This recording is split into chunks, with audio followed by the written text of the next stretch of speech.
Hey lovelies, War Baby here with a quick question. Something I've never directly addressed on the show is the fallacy of boys will be boys. What do you guys think? Is there ever a situation where the fact that a child was just playing around outweighs the fact that someone died? Nah, I didn't think so either. On this episode, we'll catch up on a case that is about to go to sentencing, and then we will revisit several similar shocking cases from the past. Here we go. It's episode 21, Stoned.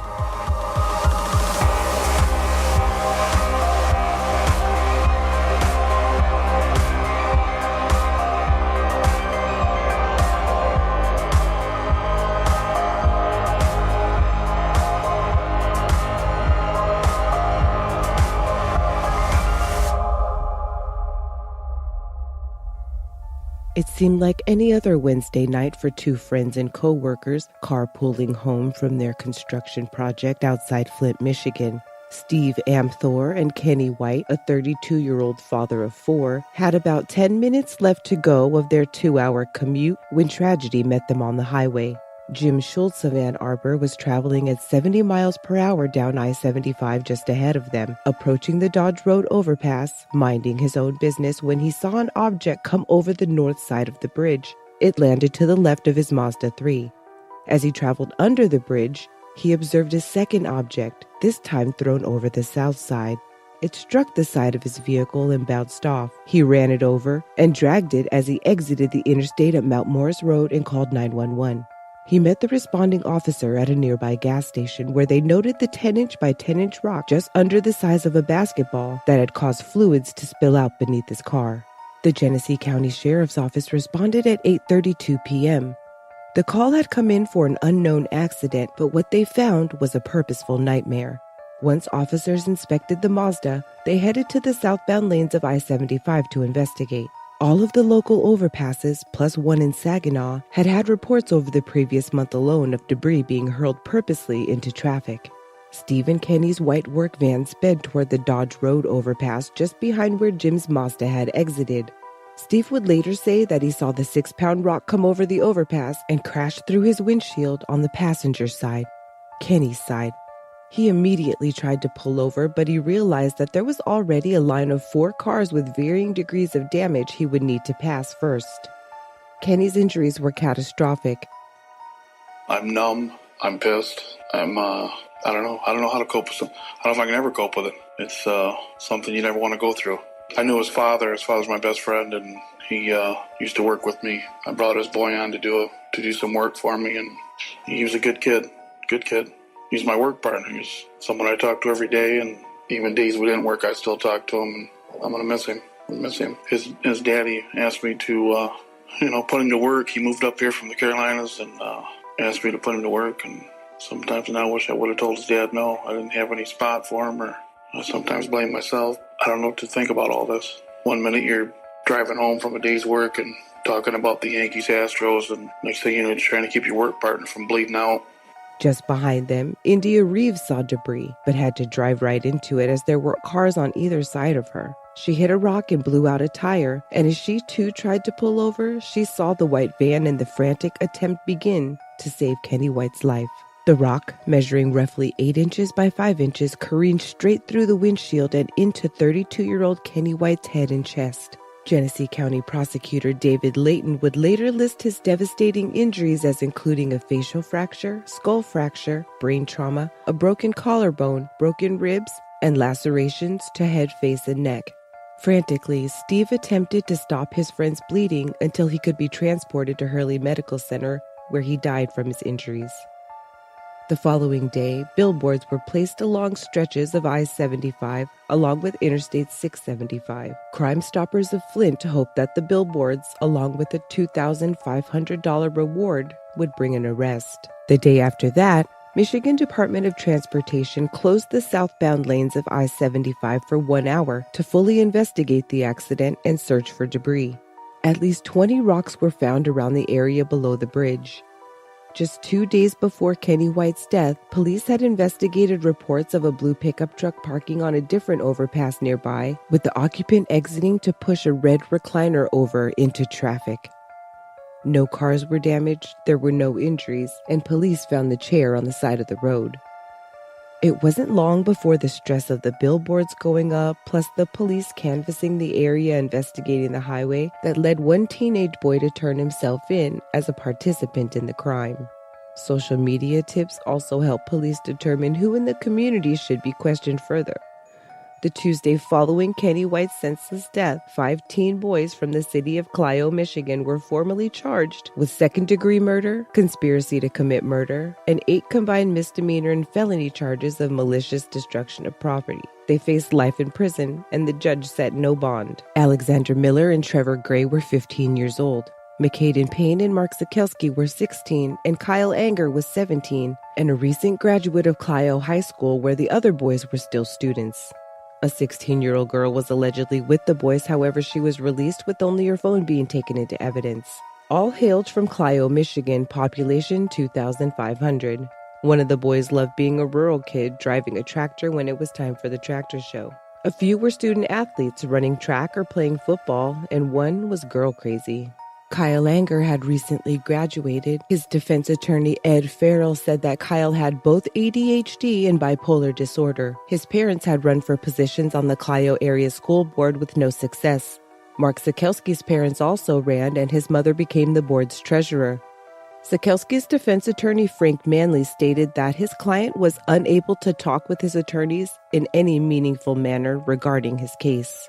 Kyle Anger was held in Genesee County Jail while the younger boys were held at Genesee Valley Regional Center for Juveniles.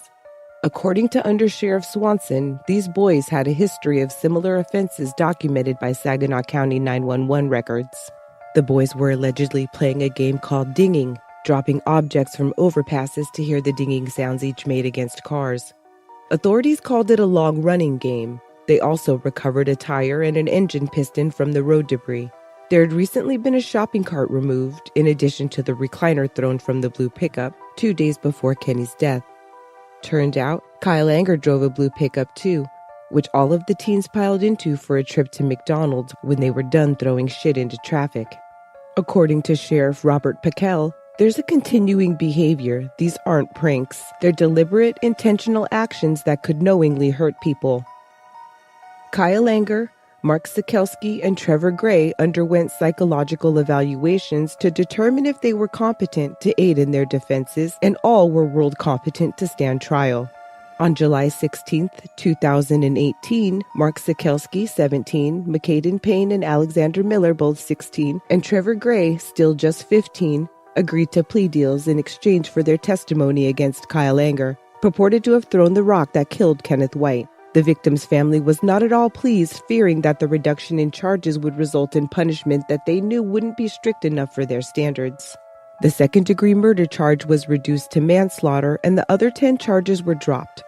Prosecutors believe that Kyle Anger used his blue pickup truck to transport the rocks and assorted objects to the overpass, and that he threw the 6-pound rock that killed Kenneth White. A now 18-year-old Kyle Anger was bound over to circuit court on August 27, 2018, after waiving his preliminary exam. All 11 of his charges, including second-degree murder, stand, and he is currently awaiting the start of his trial. His attorney maintains hope that his case could be settled without a trial at some point. On September 26, 2018, the proposed plea deal for the 5 younger boys hit a snag, as they were back in court for a proceeding to determine if they could be sentenced as juveniles. Judge Joseph Farah had this to say: "Each and every proposal now presented is again rejected. It is in the end not the resolution that concerns the court. It is rather the process by which that resolution takes place. And about that, this court has a say. There will be no juvenile sentencing without a juvenile sentencing hearing in open court with live witnesses and input from all involved."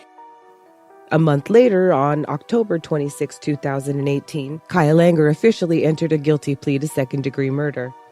The judge accepted 3 pleas that day, as Trevor Alexander was scheduled separately due to scheduling issues with his attorney. All entered into what is known as a Cobb agreement, meaning they can withdraw their pleas as sentencing should the judge not accept all the terms.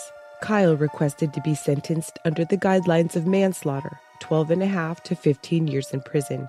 The other teens' Cobb agreements requested sentencing under juvenile guidelines. I'll update the case when they've been sentenced.